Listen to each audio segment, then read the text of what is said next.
फिर से आपका स्वागत है बाजीराव ग्रुप के इस ऑफिशियल चैनल में। अब मेन मुद्दा है कि सर ठीक है, हमने एंटर कर लिया तो हमें वहां कितनी फीस देनी पड़ेगी। जनरली इश्यू उनके लिए नहीं पड़ता जो आर्मी वाले हैं, चाहे वो जो ऑफिसर्स के बच्चे हैं। सिविलियंस के लिए थोड़ा सा फीस का वहां पर फंडा रहता है। ठीक है, फीस कितनी होगी, है ना, या कुछ जो है फाइनेंशियली वीक है तो उनके लिए भी जो है वहां पर जो है आर्मी हेडक्वार्टर जो है स्कॉलरशिप कंडक्ट करता है, इतना याद रखिएगा, है ना। तो आपका बच्चा वहां पर फ्री भी पढ़ सकता है सिविलियंस का, याद रखिए। तो फिर इसके बारे में मैं डिस्कस करूंगा डिटेल में, आप टेंशन मत लीजिए। ठीक है, तो पर ईयर कितनी फीस है आर्मी वालों के लिए, ऑफिसर्स की कितनी फीस है, एसटीएस की कितनी फीस होगी, और जो है सिविलियंस की कितनी फीस होगी, और कुछ कॉशन मनी भी है हर साल। ठीक है, तो हम देख सकते हैं।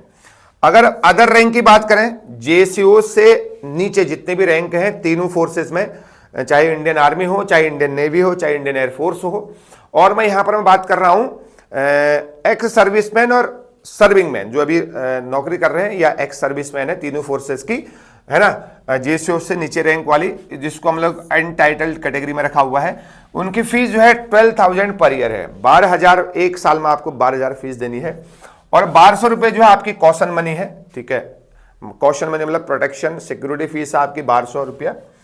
और जो भी जेसीओज हैं और इक्विवेलेंट टू जेसीओज तीनों आर्मी में, ठीक है, एनटाइटल्ड कैटेगरी में आ रहे हैं, 18,000 रुपए उनकी पर ईयर की फीस रहेगी उनके बच्चों की, और 1,800 रुपए जो है 1800 जो है कॉशन फीस रहेगी आपके बच्चे की पर ईयर।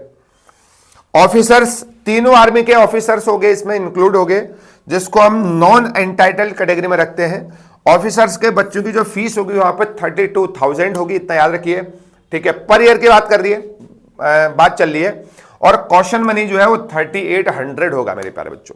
ठीक है, और जो भी आप सिविलियंस हैं थे ना, क्योंकि जनरली भाई सिविलियंस ही तैयारी कर रहे हैं यहां पर, तो जो भी आपके नॉन एंटाइटल्ड कैटेगरी में आते हैं तो 51,000 51,000 फीस जो है पर ईयर आपके बच्चे की वहां पर पड़ेगी अगर आरएमएस में एंट्री हो जाती है, और 6,000 जो है कॉशन मनी रहेगा। और मेन मुद्दा है एसटी एससी, है ना, इसको नॉन एंटाइटल्ड और टाइटल्ड कैटेगरी दोनों में रखा जाता है।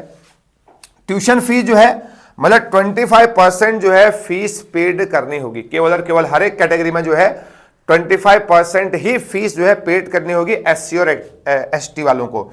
हर जैसे यहां पर भी आ सकते हैं एसटी एससी, इधर भी आ सकते हैं एसटी एससी, यहां भी आ सकते हैं, यहां भी आ सकते हैं, तो 25% ही जो है उनको फीस पे करनी है। और कॉशन मनी तो आपको देनी पड़ेगी 6,000 रुपीज।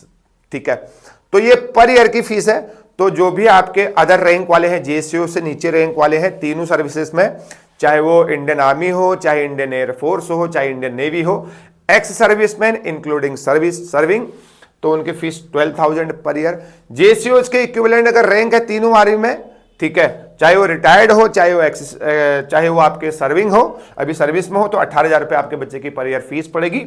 ऑफिसर्स के बच्चे तीनों फोर्सेस के ऑफिसर्स, ठीक है, चाहे वो रिटायर्ड हो, चाहे वो आप अभी सर्व कर रहे हैं, तो आपके बच्चे की फीस 32,000 वहां पर पड़ेगी। सिविलियंस की फीस, है ना, नॉन एंटाइटल्ड कैटेगरी में आएगी, तो सिविलियंस की जो फीस होगी 51,000। आपकी फीस माफ भी हो सकती है, वहां पर स्कॉलरशिप टेस्ट भी होता है, डिस्कस करूंगा डिटेल में, टेंशन मत लो। और 6,000 रुपए आपके क्वेश्चन फीस, और कैटेगरी एससी एसटी वाले कैटेगरी है, non entitled and entitled category दोनों में आता है, और 25% फीस जो है मेरे प्यारे बच्चों आपको पे करनी है। तो ये इंफॉर्मेशन फीस के रिगार्डिंग, बहुत सारे सवाल होते हैं। ठीक है, थैंक यू सो मच।